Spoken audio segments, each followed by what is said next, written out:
공연하게 밝혀져 있어야 돼. 나도 알고 너도 알고. 그래야 내기가 가능해. 내기의 다른 말은, 자, 일상 용어로 바꿔볼게요. 우리 내기하자.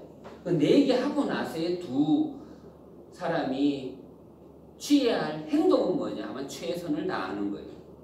노력을 다하는 거예요. 내기를 하고 있는 상황이라. 왜냐하면 누구나 지고 싶지 않으니까. 상대가 누구건 상관없어요. 내기하는 상황이라면 이기려고 발버둥 쳐야 돼. 그런데 문제는 무엇을 두고 내기를 하느냐 이거예요. 괴테가 선택한 종목은 야구도 축구도 아니에요. 우리 인생이라는 걸 두고 내기를 하는 거예요. 인간이라는 걸 두고 내기를 해요. 인간에게 중요한 것은 뭐냐? 원하는 거란 거예요. 내가 원하는 게 그게 내기의 핵심이란 말이에요. 도대체 내가 원하는 게 뭘까? 괴테는 파우스트라는 인물을 내세워요. 파우스트가 원하는 게 도대체 뭘까? 주목해보니까 학자로서, 공부하는 자로서 원하는 게 뭘까요? 대표적으로 알고 싶어요. 이 알고 싶다라는 이 지식욕, 이거는 이성적 존재로서 피할 수 없는 운명과도 같아요. 우리 인간은 이성의 활동을 시작하는 그 지점에서부터 이건 뭐야 하고 묻는 존재예요. 거기에 대한 답은 얻어야 돼요. 못 얻으면 우리 인간은 위기에 처해요.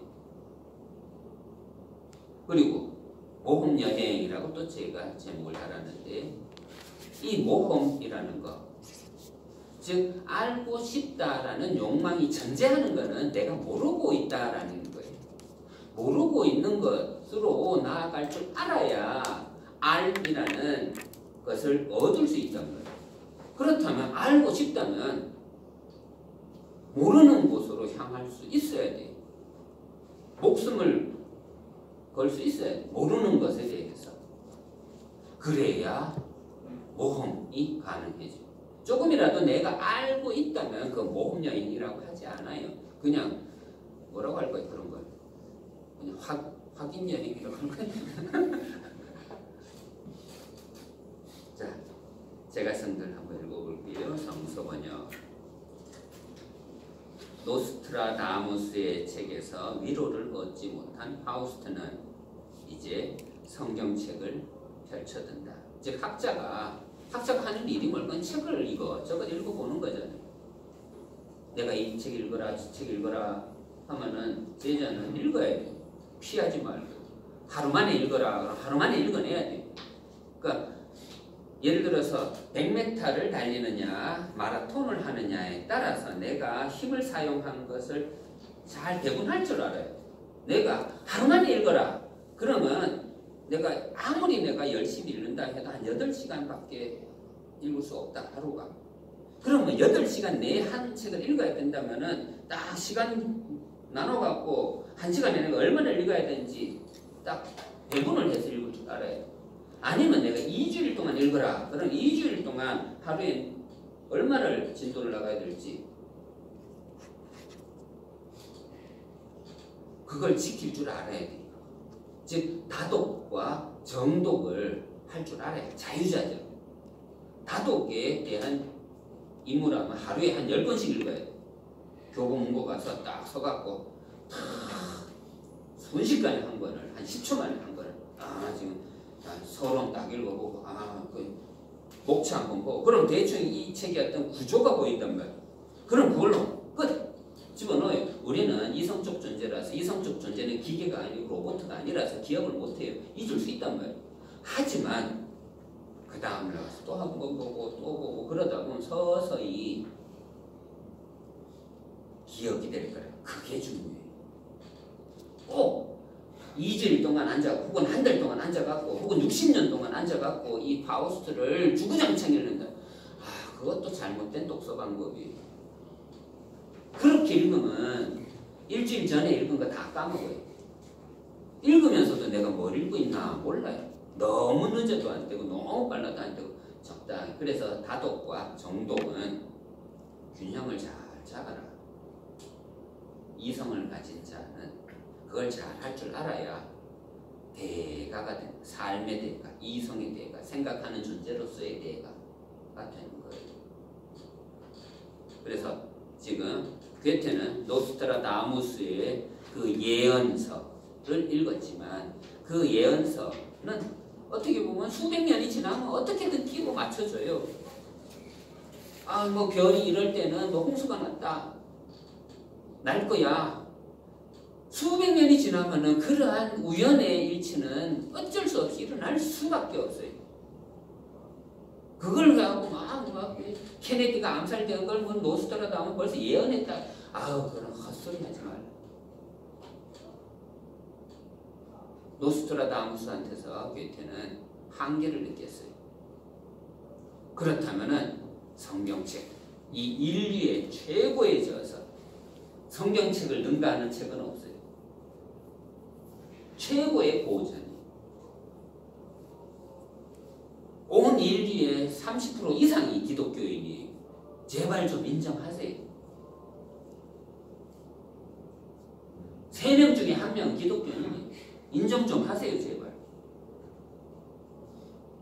2등이 이슬람교예요. 그것도 좀 인정해 주세요. 3등이 뭐였죠? 불교는 4, 5등이 뭐가 있는지 까먹었어요, 순서는. 그리고 번역을 시도한다. 기록하여 이르노니 태초에 말씀이 있었느니라. 여기서 벌써 나는 막혀버린다. 계속 할 수 있도록 나를 도와줄 사람은 없는가? 나는 이 말씀을 그렇게 높이 평가할 수 없다. 진정 내가 영의 올바른 계시를 받고 있다면 이것과는 다르게 번역이 되어야겠다. 기록하여 이르노니 태초에 뜻이 있었느니라. 자, 뜻 동그라미 치고 아까 말씀 동그라미 치고 지금 뭔가 변화가 일어나고 있어요. 번역에 태초에 뜻이 있었느니라. 첫 줄을 깊이 생각하여 붓을 경솔하게 놀리지 말도록 해야지. 만물을 만들고 작용하는 것이 뜻일까? 이렇게 쓰여져야 할 것이다. 태초에 힘이 있었느니라. 이번엔 힘 동그라미죠. 그러나 이렇게 해서 내려가고 있는 동안 벌써 이래서는 안 된다는 생각이 든다. 어느덧 영의 도움으로 그렇게 해서는 안 되겠다는 생각이 나서 안심하고 다시 쓴다. 태초에 행동이 있었느니라. 이번엔 행동 동그라미. 자, 괴테가 생각하는 거예요. 예를 들어서 제가 며칠 전에 영화를 한 편 봤는데 영화의 제목은 사랑에 관한 모든 것이라는 거예요. 스티븐 호킹스의 일대기를 영화화했어요. 도대체 시간의 시작이 있을까? 시간의 시작이 있을까? 스티븐 호킹스의 물리학의 대전제이자 대질문이에요. 이 질문에 대답하고자 한 평생이 흘러갔어요. 이 질문은 거꾸로 가는 생각이에요. 시간은 흘러갈 수밖에 없단 말이에요. 그런데 호킹스의 질문은 거꾸로 진행하고 있어요. 시간의 시작이 있을까요? 어마어마한 질문이에요. 시간에 저항하는 질문이기도 하고. 그 시작 지점만 찾으면은 태초가 시간의 역사가 가시화될 거다 이거예요. 시간의 역사의 다른 말은 창조론이에요. 그도 창조론을 쓰고 싶은 거예요. 지금 모세가 되어서 모세 오경을 쓰고 싶단 말이에요. 이 인류 최고의 고전이라 불리는 이 성경책 서두를 담당하고 있는 이 5권 모세가 썼단 말이에요. 정말 위대한 책이에요. 스티븐 호킹스는 그 위대함에 도전하고 있어요. 시간이 시작 지점을 추궁하고 있어요. 태초에 뭐가 있었을까요? 이 태초, 이 시작 지점에 괴테는 여러 가지 가능성으로 대답을 해요. 태초에 말씀이 있었느니라. 이건 누구나 다 알아요. 마르틴 루터가 그렇게 번역을 했단 말이에요. 마르틴 루터가 한 인간이 그렇게 번역했단 말이에요. 그것을 우리 진리라고 까불대고 있어요. 계시 씨발놈들. 한 사람이 그렇게 해석을 했는데 왜 그렇게 함부로 말해요? 해석일 뿐이에요. 하나의 해석이에요. 하나의 가능성이 말씀이 있었느니라는 하나의 가능성. 한 사람이 그렇게 해석을 했을 뿐이에요. 자, 그러면 다른 해석도 있어야 될 거 아니에요? 해석은 자유해야 되잖아요. 태초에 뭐라고? 뜻이 있는 소리야. 제발 좀 독서할 때는 독서에 집중해줘요. 두 번째는 의미가 있지 않았을까?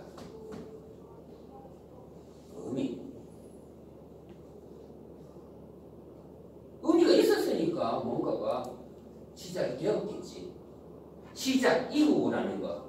역사라는 건 시작 이후에 대한 질문이에요. 시작이 되고 나면은 뭔가가 있었겠지. 뭔가 생각이 있었으니까 뭔가를 했겠지. 세 번째는 뭐였어?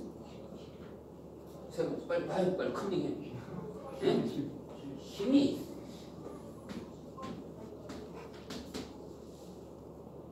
대체 힘이 있어서 힘 없이 창조를 한다? 불가능해. 힘이 있어야 뭔가를 하지.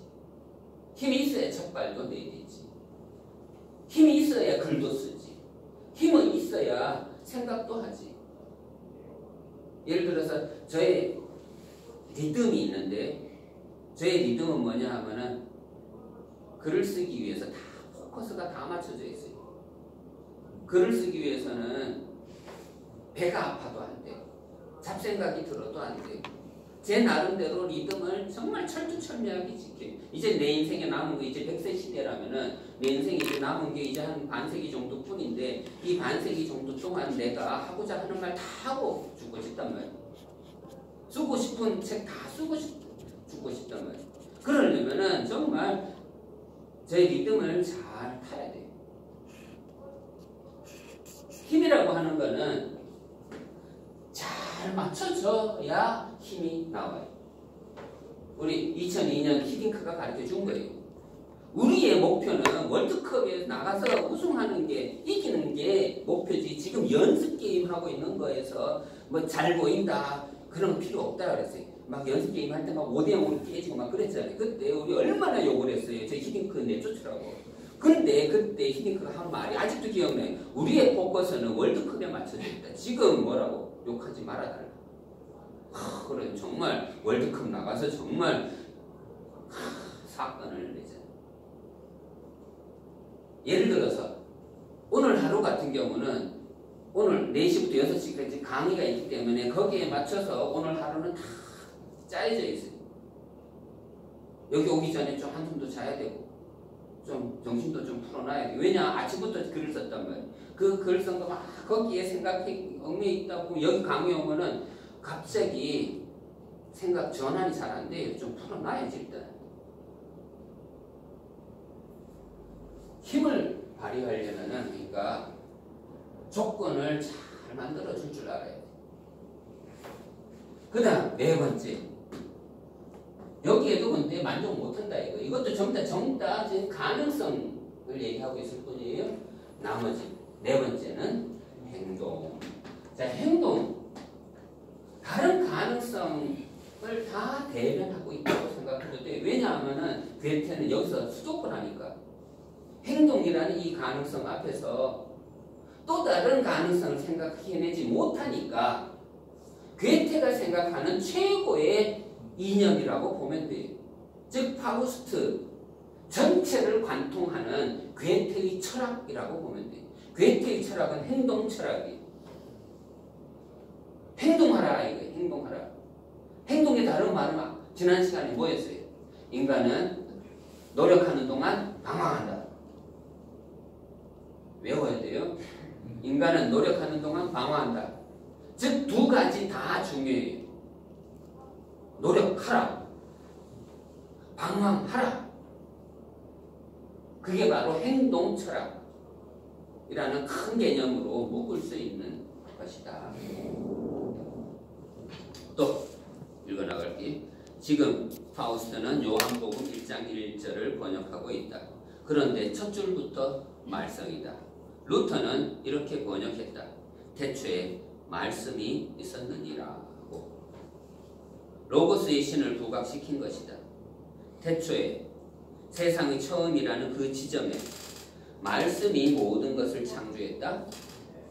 뭔가 부족하다는 인식이 들어서 만족할 수가 없다. 두 번째 번역은 태초에 뜻이 있었느니라고 정해본다. 이것도 불만족스럽다. 뜻이 이 세상 만물을 관계 속으로 끌어넣은 것일까? 여기에도 뭔가 허점을 발견하고 만 것이다. 세 번째 도전은 태초에 힘이 있었느니라로 정해보지만 이것도 안 된다는 정령의 신호를 받고 바꾼다. 네 번째는 태초에 행동이 있었느니라로 결정한다. 행동이 있었으니까 창조가 되었겠지. 번역은 여기서 멈춘다. 더 이상 생각이 안 나서다. 행동 말고 또 뭐가 있지? 태초에 창조의 원리로 끌어들일 수 있는 게 또 뭐가 있지? 도대체 이 세상의 가장 깊은 곳에서 통합하고 있는 것이 무엇이란 말인가? 무엇이 이 모든 것을 통합시키고 있단 말인가? 파우스트는 목숨을 걸어서라도 알고 싶다. 자, 요거 밑줄 쳐놓으세요. 목숨을 걸어서라도 알고 싶다. 왜냐하면 파우스트는 악마와 내기를 했단 말이에요. 뭐가 내기했어요? 내 목숨과 맞바꾸는 게 지식욕이에요. 저는 여기에 인간의 운명을 보고 있어요. 저 이동용이는 인간을 정의할 때 이성적 존재라는 걸 항상 전제하고 있어요. 이성적 존재는 뭐예요? 알고 싶어요. 생각하는 존재라서. 뭘 생각하는? 몰라요. 그냥 무작정 알고 싶어요. 이게 뭐야? 하는 질문부터 시작하는 게 인간의 조건이라고. 여기 어린이집 선생님도 와 계신데 그 선생님 분명히 알 거예요. 아이들은 입을 열기 시작하면 이거 뭐냐라는 질문부터 한다는 거예요. 이게 이성적 존재의 첫 발대기예요. 인간은 그냥 알고 싶어요. 이유 없어요. 그냥 A와 B가 발치름하면 누가 이길까요? 궁금해 죽겠어요. 마징가 제트와 로버트 태권브이가 싸우면 누가 이길까요? 궁금해 죽겠어요. 태권도 선수와 가라데 선수가 싸우면 누가 이길까요? 궁금해 죽겠어요. 그냥 알고 싶어요. 그냥 이유 없어요. 이게 바로 지식욕이라는 거. 인간의 발목을 잡는 굴레라는 거. 파우스트는 목숨을 걸어서라도 알고 싶다. 평생을 공부한 인생의 마지막 숙제처럼 여겨진다. 철학, 법학, 의학, 신학으로 불리는 4대 학문도 공부했고 마술도 공부했고 노스트라다무스의 예언서도 읽어봤고 성경책도 접해보았다. 하지만 파우스트가 품은 질문에는 대답을 찾을 길이 없다.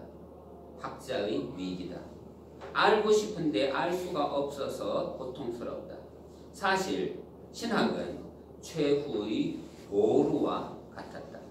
심지어는 신학까지도 공부했다는 고백에서 전달되었던 느낌과 감정에는 그것만큼은 나름대로 대답을 제시해 주지 않을까 하는 희망이 섞여 있기도 했다. 신의 존재를 공부하는 학문이기에 기대가 컸던 것이다. 하지만 그 책의 한 구절을 번역하는데도 이토록 복잡한 문제가 도사리고 있음을 깨닫고 파우스트는 고개를 숙이고 만다.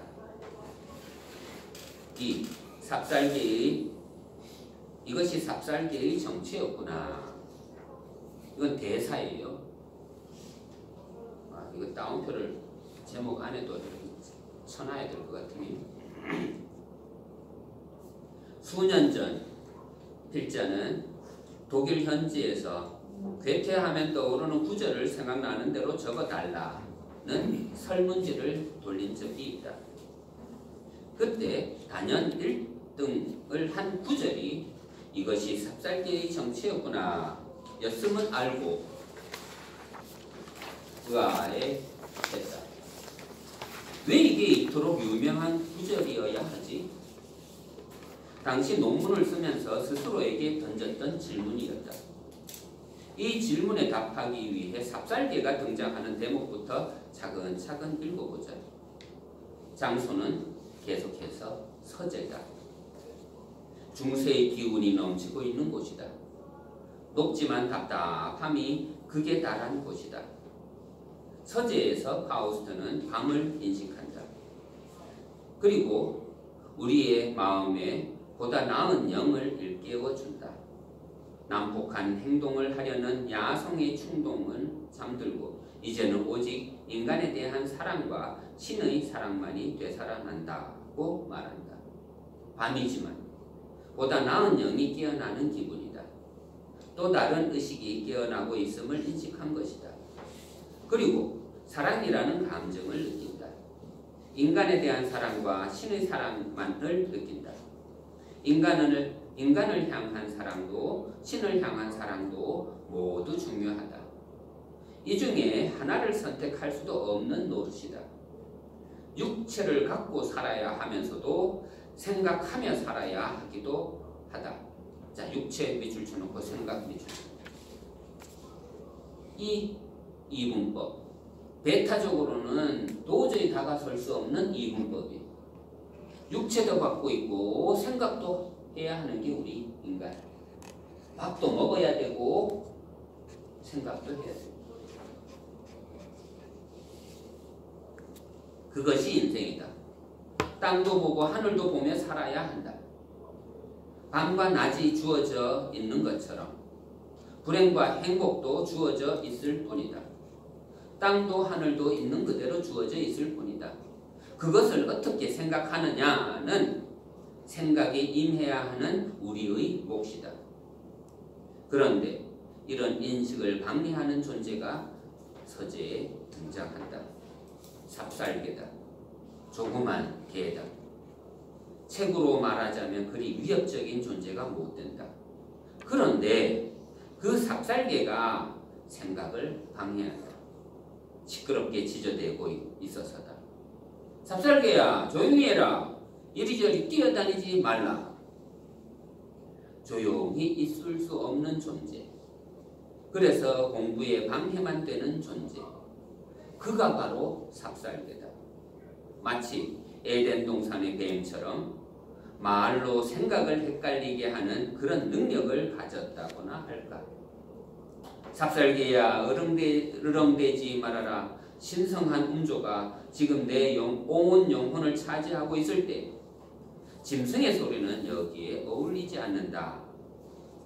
삽살개가 지저대는 소리는 신성한 소리는 아니라는 얘기다. 신성한 소리. 1000년이 넘는 세월 동안 중세는 이 신성한 소리에 귀를 기울였다. 신성하지 않은 것은 원정을 떠나서라도 제거하려 했다. 신의 이름으로 처단하려 했다. 전쟁까지도 치르면서 그것을 성스러운 전쟁, 성전이라 불렀다. 습관대로 혹은 관습대로 그렇게 생각하며 살아왔다. 그런데 파우스트는 지금 인간에 대한 사랑과 신에 대한 사랑을 동시에 감지한다. 무언가 다른 해석이 눈을 뜨기 시작한다고 할까. 16세기 르네상스를 거친 시대에 18세기 중후반과 19세기 초반을 걸치고 있는 이 시기에 콤마가 하나 들어갔어야 되겠네요. 거친 시대에 콤마 18세기 중후반과 19세기 초반을 거치고 있는 이 시기에 파우스트는 생각의 변화를 감지하고 있는 것이다. 고딕 양식의 건물 안에서 그 좁은 공간 안에서 위로를 받기보다는 답답함을 느끼고 도망치라, 일어나라, 넓은 세상으로 나가라 라고 외쳐대는 자기 안의 소리를 들었던 것이다. 자기 자신의 양심의 소리라고 할까? 새로운 신성한 소리가 형성되고 있었다고 할까? 그런데 이런 신성한 시간에 삽살개가 등장하여 지저대며 방해를 한다. 삽살개야, 나하고 함께 이 방에 있고 싶으면 으르렁거리지 말아야 해. 지저대지 말아라. 이렇게 방해하는 놈을 옆에다 둘 수는 없다. 우리 둘 중의 하나가 이 방을 나가야 한다. 이판사판이다. 너 아니면 나다. 생각을 방해하는 놈. 도대체 이놈이 누굴까? 이게 괴테가 던지는 질문이에요.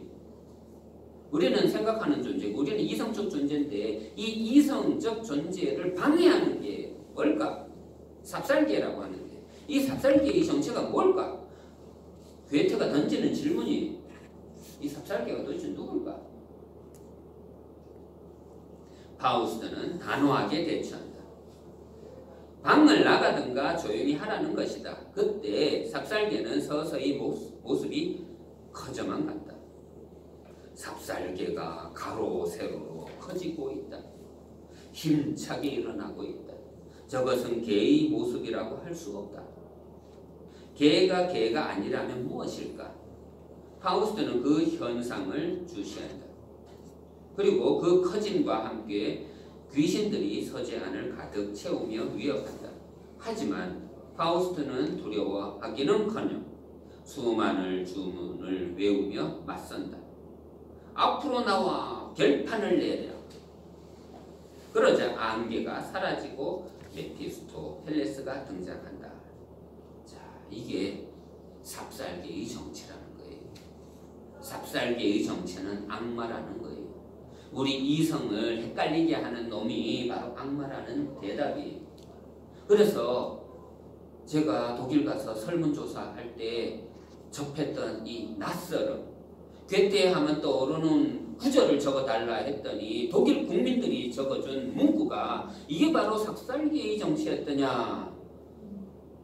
왜 독일 국민들이 이 문구를 외우고 있는가에 대해서 나는 의아해했어요. 참 신기하죠. 이게 바로 악마의 모습이구나 하는 거. 그러니까 독일 국민들은 괴테의 파우스를 읽으면서 바로 요 대목을 이해하는 데 쾌감을 느꼈을 것 같아요. 다른 말로 하면 악의 힘이라는 거예요. 우리는 천년 동안 신의 힘, 선의 힘만 바라보고 살았지만 괴테의 파우스트가 전달하려고 하는 메시지는 뭐냐 하면은 악의 힘이에요. 악의 힘. 메피스토펠레스와 손을 잡는 그 용기, 악마와 내기를 하는 그 용기, 너 아니면 나다 라고 내기를 하고 방황하고 노력하는 그 용기, 그 용기를 저버리지 않을 때 우리는 구원의 조건을 갖추게 되는 거예요. 그게 바로 괴테의 논리, 괴테의 철학이에요. 노력하라 이거예요. 내기를 하고 노력하라. 내가 별이 될까? 안 될까? 내기하라. 이거 자기 인생을 걸고 최선을 다하라. 이거. 별이 되는 것과 내기를 했다면 물러설 수 없어요. 자기 목숨을 걸어야지.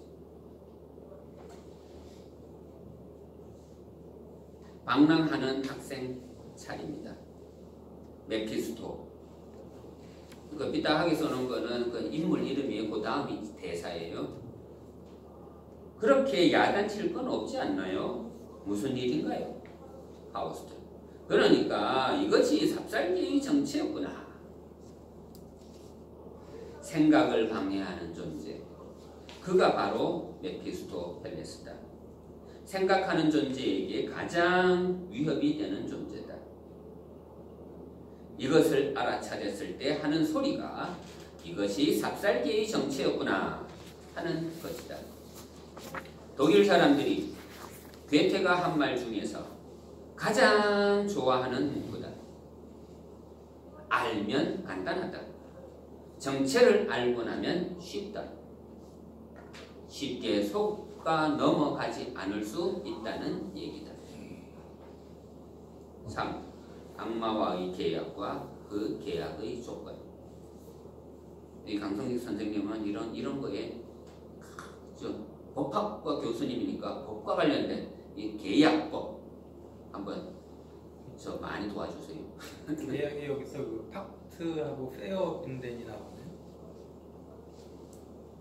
그건 지금 당장은 지금 제가 기억을 못 하겠어요. 네, 저기 그 꾸러미를 여행 갈 때 이렇게 입잖아요. 그러니까 이제 그게 이제 그 계약이 되는 거예요. 사람과 사람 모르는 사람이 의무로 엮어지거든요.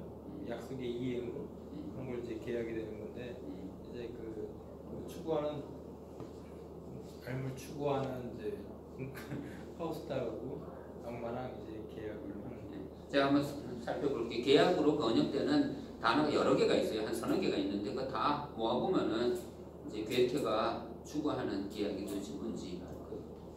자, 계속 읽어볼게요. 어쨌거나 우리는 번역을 헷갈리게 해놓으면 안 되니 그냥 하나의 단어로 그냥 딱 못을 박아버리면 돼요. 계약 조건이 뭔지. 앞서 메피스토펠레스가 하늘에 있는 신과 내기를 했었다. 파우스트가 악마의 길로 접어들어 만족할까 안 할까를 두고 둘은 내기를 했던 것이다. 그리고 지금은 파우스트가 이 메피스토펠레스와 계약을 맺고자 한다. 계약의 조건은 서로가 원하는 것이 분명해야 이루어진다는 것이다. 상대가 원하는 것이 무엇인지 모르면 계약은 이루어질 수 없다. 자신의 진정한 의도를 숨기고 계약을 했다면 그것은 범죄 행위에 해당한다. 파우스트는 뭐든지 경험하고 알고 싶어한다. 메피스토는 그 모든 요구를 들어주겠노라 약속한다. 그러나 만약 어느 순간 만족하면 그의 영혼은 악마의 것이 되어야 한다는 것이 메피스토가 내건 계약의 조건이다.